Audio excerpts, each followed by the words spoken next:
ایک بات لکھی ہے اس آیت کے تحت کہ فرمایا جو زمین پہ چلنے والا ہے اس کا رزق اللہ کے ذمے. فرماتے ہیں کہ یہ اللہ نے ہماری عقل کے مطابق ہم سے بات کی ہے، ورنہ آسمانوں میں جتنی مخلوق ہے رزق اس کا بھی اللہ کے ذمے ہی ہے.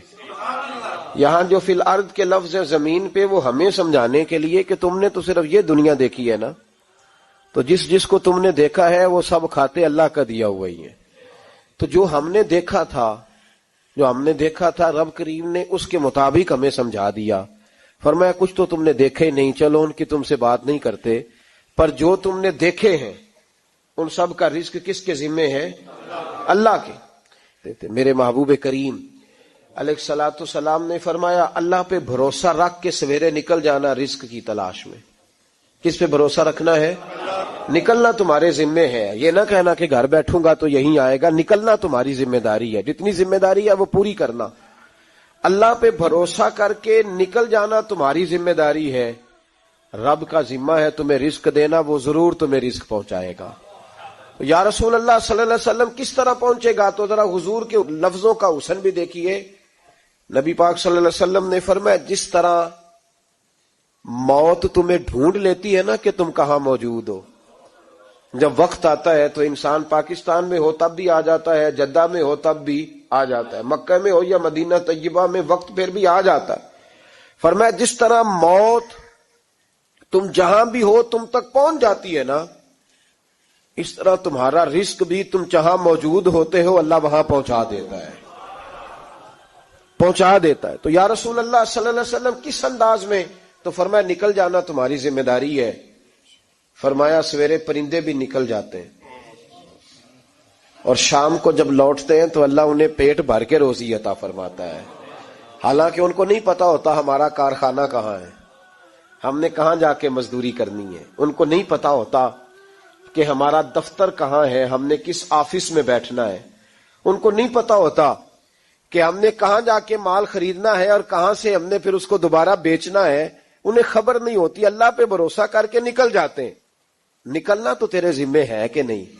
فرمایا وہ تو ڈیوٹی کر، شام کو اللہ جو رب پرندوں کو روزی دیتا ہے وہ تجھے بھی عطا فرمائے گا.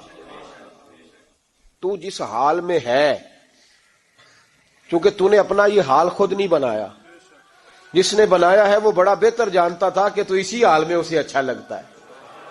تو اسے اسی حال میں، ایک بزرگ تھے تو ان کی طبیعت بڑی علیل ہو گئی، بیمار ہو گئے، تو اللہ نے آزمائش دی تو کیڑے پڑ گئے وجود میں.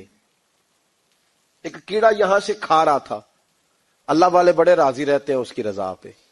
تو کیڑا یہاں کھا رہا تھا تو نیچے گر گیا، تو بابا جی نے اٹھا کے پھر وہاں رکھ لیا.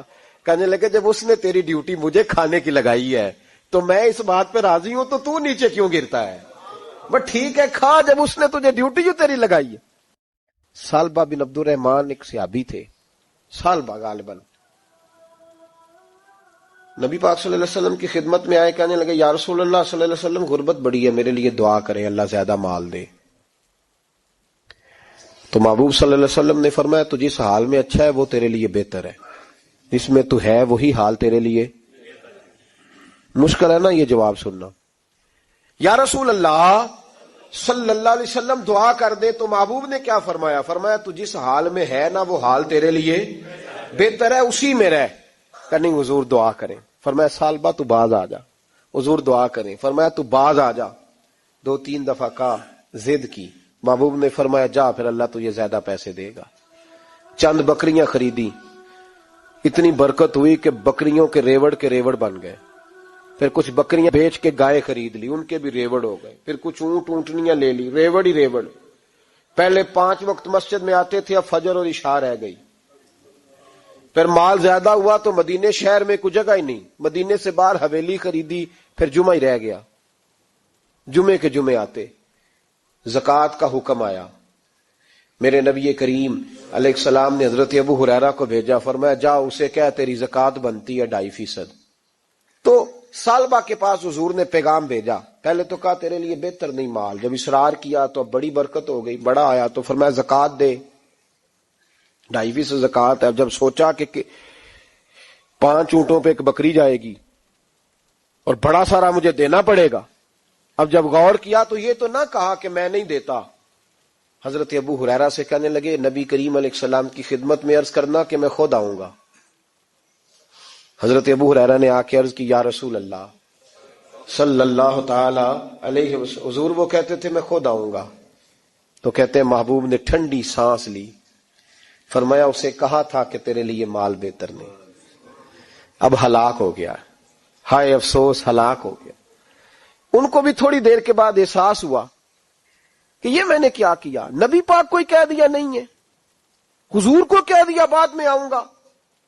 اب دوڑے آئے، عرض کی حضور میں سارا کچھ لے کے آیا ہوں، قبول کر لیں۔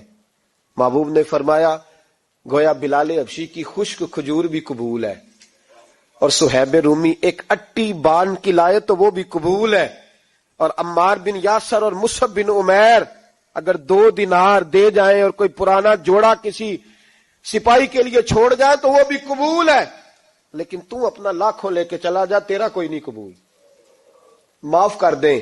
فرمایا جا معاف کیا، پر پیسے لے کے نہ آنا۔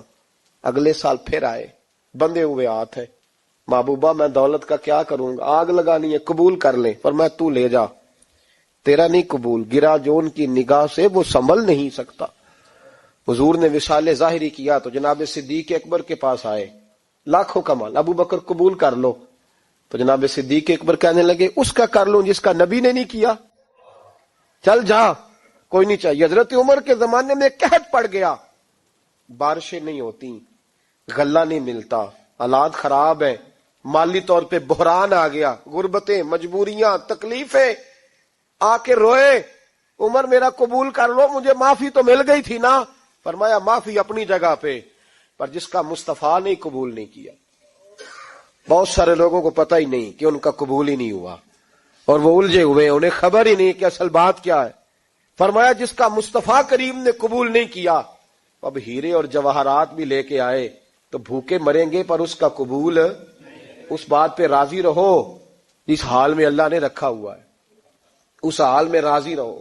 یہ جو مصیبت ہے نا دیکھنی کہ وہ بھی میرے پاس، تمہیں کیا پتا، کبھی پوچھ تو صحیح اس سے وہ کس مصیبت کا شکار ہے، جو مالی طور پہ بڑا امیر ہے، تو اس کی طرف دیکھ کے اپنا دل برا کرتا ہے۔ بس جس حال میں رب نے رکھا ہے اس حال میں رہ۔ حضرت عثمان غنی کے زمانے میں تو وہ وصال کر گئے، لیکن بھائی تو جس حال میں تیرا رب تجھے رکھتا ہے اس حال میں رہ، تیری مالی پریشانیاں ختم ہو جائیں گی۔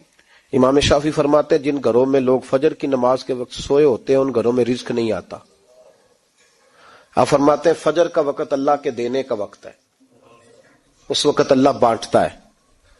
حضور صلی اللہ علیہ وسلم کا فرمان ہے نا حدیث میں کہ تہجد کے وقت اللہ پہلے آسمان پہ نزول اجلال فرماتا ہے جو اس کی شان کے لائق ہے تہجد کے وقت، اور وہ کہتا ہے مانگو میں تمہیں عطا کروں گا۔ یہ لینے کی باری آئے تو بندہ سمیٹ سماٹ کے اندر گھس جائے۔ ہمارے ہاں یہ ہوتا ہے کہ عشاء کے بعد بچے بیٹھتے ہیں موبائل لے کے، تہجد کا وقت آتا ہے تو ان کی آنکھیں بند ہونی شروع ہوتی، تو لینے کے وقت تو سویا تھا، تیرا مسئلہ کیسے حل ہوگا؟ بھائی جب کوئی آدمی خیرات بانٹ رہا ہو تو جو پیالہ پیچھے کر لے اسے ملے گا؟ کہتے اس وقت آنا جب میں بانٹ رہا تھا، اب تو کدھر آ گیا ہے؟ مثال دے رہا ہوں۔ تو فجر کا وقت مانگنے کا ہے، تو ساری رات تو گزر گئی گیمیں کھیلتے، ٹی وی دیکھتے، اور جو لینے کا وقت تھا تو سو گیا، تو کیسے آئے گا تیرے پاس؟ تو اٹھے سویرے، بندوں سے مانگ کے دیکھ لیا، بڑی عزتیں خراب ہوئی، فجر کا وقت اٹھ کے جھولی پھیلائے۔ میرے رسول پاک علیہ السلام فرماتے ہیں، رب فرماتے ہیں جب بندے میرے آگے جھولی پھیلاتے ہیں مجھے شرم آتی ہے، کیسے خالی واپس کر دو؟ تو اس کے سامنے جھولی پھیلائیں سویرے اٹھ کے، رزق میں برکت ہوگی۔ اور پھر ایک اور بات، 5ویں بات، رزق میں تنگی اس وقت ہوتی ہے جب ہم مال غلط جگہ پہ خرچ کرتے ہیں۔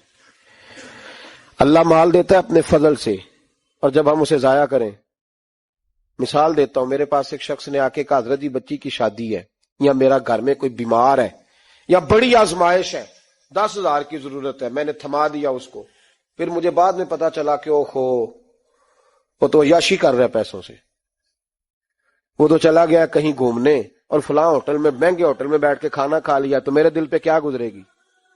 اس شخص کے بارے میں بلا مثال و بلا تشبیہ سمجھانے کے لیے اللہ نے مال دیا فضل سے، اور اگر عیاشیوں میں لگا دیا۔